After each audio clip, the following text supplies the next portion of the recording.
Hello friends, welcome to the video series of Chess with the Chess course. In this session, we shall learn the tactic destroying the defender. Now, basically, what is a defender? Well, a defender is a chessman which is defending another chessman or a vital square. And if at all you want to win material, you need to destroy that defender, eliminate that defender. What happens when a chessman is attacked? Well, the side has three options. First one is to move it out of the way. Second is to defend it. Third one is to ignore it and counterattack. And well, there is one more which comes to us naturally, that is blunder. So like we have a saying that blunders are all there waiting to be made on the board. So let us go ahead with this session and let us learn what is the idea behind destroying the defender, how it can be eliminated, how it helps us to win material on the board. We'll start with an example from the Ruy-Lopez opening. E4, E5, knight F3, knight to C6, bishop to b5. This inaugurates the Ruy-Lopez opening named after the famous clergy Ruy-Lopez. So what is the idea behind this move bishop b5? Well, this bishop, as you can see, is now attacking the knight on c6, and the knight is the defender for the pawn on e5. So if at all white wants to win material on e5, he needs to eliminate the defender on c6.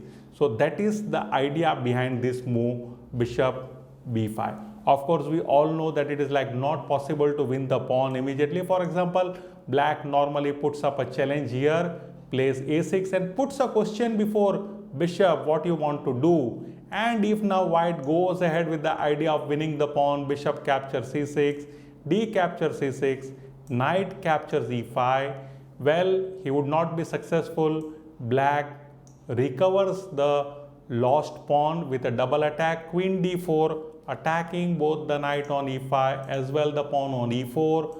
After retreat of knight on f3, we know that black can play queen captures e4, restoring parity, and at the same time, preventing white from castling queen captures e2, check, and king captures e2. So this is how we see destroying the idea. The same idea we can also examine it in Queen's Gambit declined variation, d4, d5, c4. So this is known as Queen's Gambit. The pawn on c4 does not have any defender and it is free for black to accept it now. And it now depends on what approach black uses. He can either capture the pawn on c4, then it becomes Queen's Gambit accepted, and if at all he defends, then it becomes Queen's Gambit declined. So Queen's Gambit is now, a rage, the famous serial on Netflix based on a wonderful story, 7 episodes, and I feel all of you must see it. It will increase your passion for chess. It's a wonderfully made serial. Well, so now let us continue with destroying the defender idea. So now white moves his knight to c3 and increases pressure on the d5 pawn. Well, as of now, nothing for black to worry. Knight attacks the pawn on d5 is attacked twice, but it is equally defended by black, 3 times. Black brings it 2 times. Black brings in one more additional defense on knight on f6, so it is now defended 3 times. And now white moves his bishop to g5 and pins the knight, thereby reducing one defender. So still nothing for black to worry. White has 2 attack, black has 2 defender.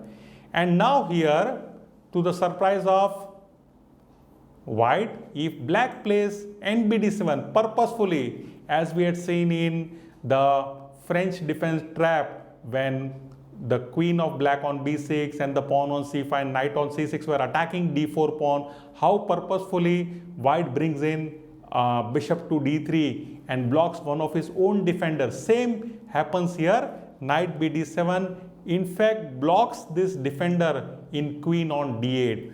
And if now white feels that is winning material on d5, as this defender on f6 is pinned and black has insufficient defense, and if it tries like c takes d5, e takes d5, knight takes d5 in the hope that definitely that black on knight on f6 is not able to move, but he is in for a surprise. Black will simply play this unpinning move, knight captures d5, and now suddenly white finds himself a piece down. So he needs to capture the queen, bishop captures d8, but then black is able to recover the queen with the move bishop b4 check, and white has only one option of removing the check, that is by moving his queen to d2, and after bishop into d2 check, king into d2, king captures d8,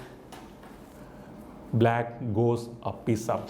So this is basically destroying the defender idea.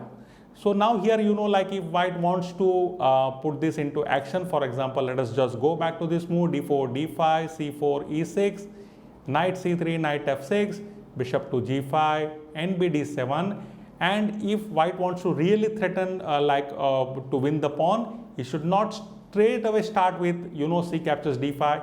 He can simply play e3 in this position, and now since the king has an outlet on e2, he now is really threatening c takes d5. Continuing our example, here we see that white has a lot of pressure on f7 pawn. It is attacked twice by the pawn on e6 and by the rook on f1, and black has defense in king on e8, as well the knight on e5, which is firmly protected by the pawn on e6. But here white had no hesitation in going in to destroy this defender. Queen captures e5, and now it's problem for black. After d captures e5, here you can see now there comes e captures f7 check, and this forces king to d8. What if like king goes to f8 in this position? Well, if he goes to f8, then bishop h6 is check and mate. So like e captures f6, king has only one move, king to d8, and now we see that white is ready for a discovered check, and what he does, he blocks the king's escape from c8 via bishop f5, discovered check. That means now we see black has no option. He has to move his knight here to d5 to block the check, and white continues the momentum by playing bishop to g5 check, and now you can see like king has no flight square again, so queen to e7 is the only move, and before capturing the queen, white will capture as much material as possible. So rook captures d5, and then only when king goes to c7 will he play bishop captures e7 to emerge much better on material count 1 piece up in this position. He is of course 2 piece up, but as of now the bishop on f5 can be captured by pawn on g6. So this is the idea of defense elimination. You have to find out the key pieces which are defending a particular square or like defending another chessman, and you need to eliminate it if at all you want to win material. Going ahead, we shall now examine one more position. So here like we see that black king is already exposed, and the only piece which is like doing duty is the bishop on e5. So here, like, white had no hesitation in eliminating this bishop. He plays rook into e5, exchange, sacrifice. And now here, after d takes e5, there comes queen f6. See, earlier this square was not available to the queen because of the bishop on e5. Now after eliminating the defender, he has this vital square, and now what is he threatening? He is like threatening, bishop f7 check and then rook to h8 mate. So here now we see black playing rook to f7, looking for exchange of queen with his queen on d8. In fact, like his what we say, but that is of no avail.